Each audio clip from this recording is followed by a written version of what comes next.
இன்றைக்கி morning breakfast சிம்பிளாக வந்து குழிப்பணியாரம் பண்ணலான்னு சொல்லிட்டு ரெடி பண்ணிகிட்டு இருந்தேன். எப்போதுமே குழிப்பணியாரம் செய்யும்போது இட்லி மாவு கடைசி நாளில் இருக்க அந்த மாவில் வந்து செஞ்சோன்னா டேஸ்ட்டு நல்லாயிருக்கும்.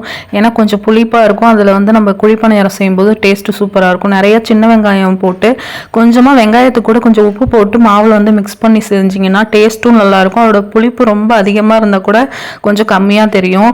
நிறைய பேர் வீட்டில் குழிப்பணியாரத்துக்கு ஒவ்வொரு விதமாக சைட் டிஷ் பண்ணுவாங்க. சில பேருக்கு கார சட்னி பிடிக்கும், சில பேருக்கு தேங்காய் சட்னி பிடிக்கும். எங்கள் வீட்டில் வந்து தேங்காய் சட்னி தான் பிடிக்கும். அப்படியே வந்து தேங்காய் சட்னியை அரைச்சிட்டு குழிப்பணியாரம் வந்து ஊற்ற ஸ்டார்ட் பண்ணிட்டேன்.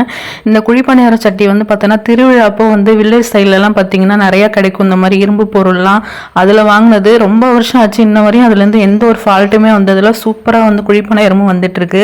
சமைச்சிட்டு இருக்கும் போதே பக்கத்தில் வந்து கீரை வந்து வித்துட்டு இருந்தாங்க. அப்படியே போய் கீரையும் வாங்கியாச்சு. தண்டுக்கீரை வந்து பார்த்தீங்கன்னா 30 ரூபா கத்தை, இதான ஒர்த்தது. பாலக்கீரை வந்து ஏமாற்றிட்டாங்க. ஃபுல்லாக வந்து பார்த்தீங்கன்னா உள்ளே வந்து புல் மட்டும்தான் இருக்குது. வெளியே வந்து பார்க்கும்போது பாலக்கீரையாக இருந்துச்சு. அப்படியே சாட்டர்டே சண்டே வரும்போது பிரியாணி பண்ணலான்னு சொல்லிட்டு அப்படியே புதினா கொத்தமல்லியும் வந்து வாங்கி எல்லாத்தையும் க்ளீன் பண்ணி ஸ்டோர் பண்ணி வச்சுட்டேன்.